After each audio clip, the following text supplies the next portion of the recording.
পরে তিনি মন্ত্রী। তিনি 33 বছর কলকাতা বিশ্ববিদ্যালয়ের ভিসি ছিলেন এবং 1924 খ্রিস্টাব্দে পিতা শ্রী স্যার আশুতোষ মুখোপাধ্যায়ের মৃত্যুর পর তিনি বাংলা সাহিত্য চর্চা, বাংলার বিজ্ঞানকে এক শিখরে পৌঁছে দিয়েছেন। তিনি 1935 খ্রিস্টাব্দের সমাবর্তন সভাতে সগর্বে বলেছিলেন, চার লোকের তৈরি কলকাতাকে আমরা রাজধানী বানিয়েছি, কারবারের কারখানা। একটি ইঞ্জিনিয়ার তৈরি হতে 20 বছর সময় লাগে, কিন্তু এক স্টিল প্ল্যান্টে 3 বছরে 10,000 লোকের চাকরি। শিল্পের বিকাশ তো দূরের কথা, একটি সমাজ গড়ে তোলায় অসম্ভব। এখানে বিপক্ষতা হয়তো বড় বড় কলকারখানা, জিডিপি অথবা অর্থনৈতিক পরিকাঠামোর হাতিয়ার নেয়, কিন্তু আমি তাদের বিনম্রভাবে জিজ্ঞাসা করতে চাই, সেই কলকারখানাগুলো চালাতে কে? অশিক্ষিত অদক্ষ মানুষ কি পারবে এই শিল্প কারখানা চালাতে? কখনোই না। শিক্ষায় মানুষকে সম্পদে রূপান্তরিত করে।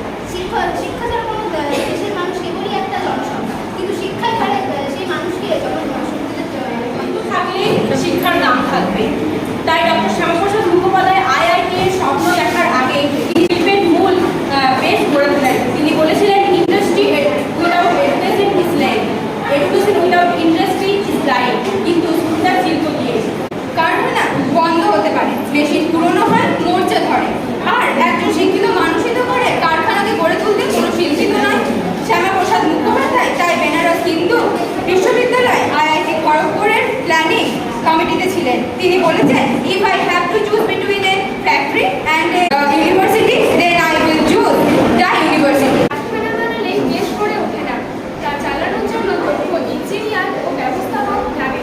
শিল্প প্রযুক্তি ধার করা যায়, কিন্তু মেধা এমনই একটা জিনিস যা ধার করা অসম্ভব। দ্বিতীয় বিশ্বযুদ্ধ ধ্বংস হয়ে যাওয়া জাপান হোক বা সম্পদশালী সিঙ্গাপুর, আর যে বিশ্বকে শাসন করছে তা কোনো কিছু বা শিল্পের উপর জোরে নয়, বরং শতভাগ শিক্ষা জোরে তৈরি হওয়া মানব সম্পদকে বৃদ্ধি করে। তাই শিক্ষা না থাকলে নতুন শিল্প প্রযুক্তির আবিষ্কার হতো না, আর প্রযুক্তি না থাকলে আজকের আধুনিক শিল্পেরও জন্ম। শিল্প পরিকাঠামো হলো একটি আধুনিক রাষ্ট্রের মেরুদণ্ড। শিল্প ছাড়া আন্তর্জাতিক স্তরে ভারত মাথা তুলে দাঁড়াতে পারবে না।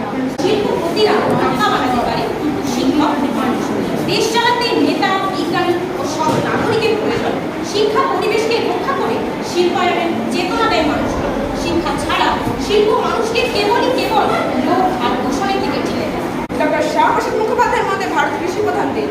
শিল্পের দ্রুত অগ্রগতির জন্য তিনি বৃহৎ শিল্পের পাশাপাশি কুটির শিল্পের বিকাশের ওপরে জোর দেন, কারণ তিনি মনে করেছিলেন দেশীয় মুদ্রা বা মূলধনকে সিন্ধুপন্থী না রেখে তা ভারতের ভারী বা কুটির শিল্পের বিকাশে কাজে লাগাতে হবে।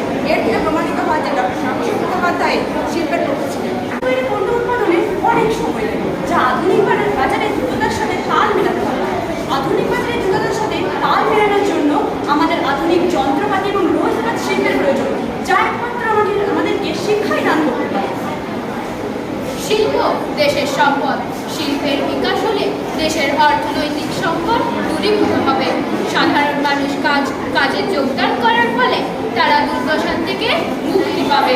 ডক্টর শ্যামাপ্রসাদ মুখোপাধ্যায় নিজেই মনে করতেন যে একটি জাতির শিক্ষাই হলো প্রধান।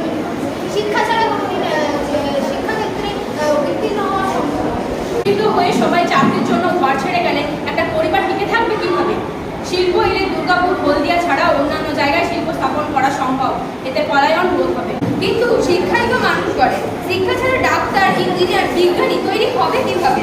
মানুষের শরীরই প্রধান। শরীর সুস্থ না থাকলে শিল্প বাঁচবে না। বাঁচাবে একজন ডাক্তার, কোনো শিল্পী নয়। আর এই ডাক্তার হওয়ার জন্য মানুষের লাগে শিক্ষা ও জ্ঞান।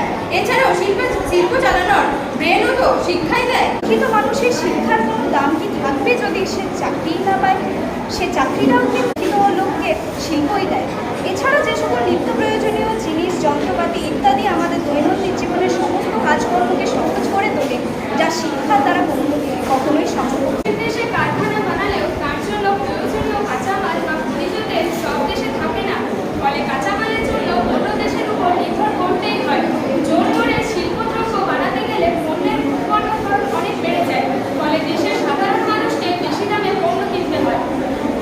শিল্প থেকে সংগৃহীত ট্যাক্স বা রাজস্বের মাধ্যমে সরকারি কোষাগার গঠন হয়, যা পরবর্তীকালে জনকল্যাণমূলক কাজে ব্যবহার করা যায়। শিক্ষা মানুষকে তার নাগরিক অধিকার সম্পর্কে সচেতন করে। সমাজে ধনী দরিদ্রের বৈষম্য কমাতে সবচেয়ে বড় হাতিয়ার হিসেবে কাজ করছে। অনেক সময় প্রাতিষ্ঠানিক শিক্ষা মানুষ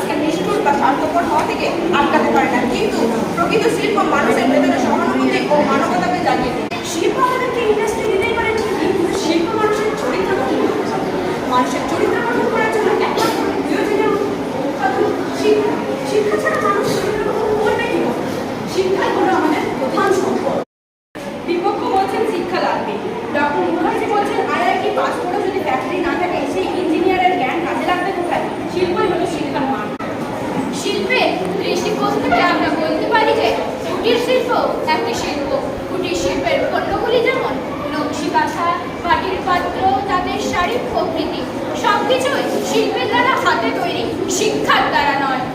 আমার বিপক্ষ বলল যে শিল্প ছাড়া কিছুই সম্ভব নয়। শিল্পের যেসব ফ্যাক্টরি তৈরি হয়েছে, যেসব কলকারখানা এবং যেসব যন্ত্রপাতি তৈরি হয়েছে, যা কিন্তু শিক্ষা দ্বারাই তৈরি হয়েছে। মানুষের যদি জ্ঞান না থাকতো তাহলে মানুষ কিন্তু এসব তৈরি করতে কোনো দিনই পারতো না। তার জন্য আমার মতে শিক্ষাই প্রধান।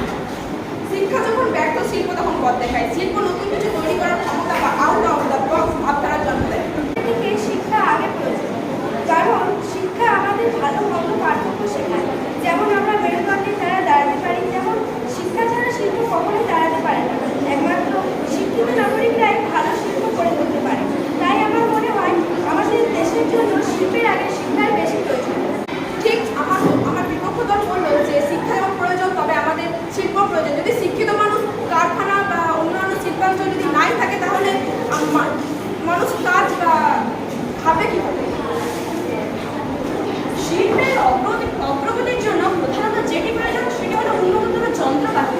আর উন্নততর যন্ত্রপাতি তৈরি করার জন্য মানুষ শিক্ষিত না হলে করবে কিনা? মানুষকে তাকে বুঝতে হবে যে কোন কাজটা করার জন্য আমাকে কোন যন্ত্রপাতির প্রয়োজন। আর মানুষ যদি সেই জ্ঞানটাই না করতে পারে তাহলে যন্ত্রপাতি বানাবে কি হবে? তাই আমার মধ্যে শিক্ষাই শ্রেষ্ঠ।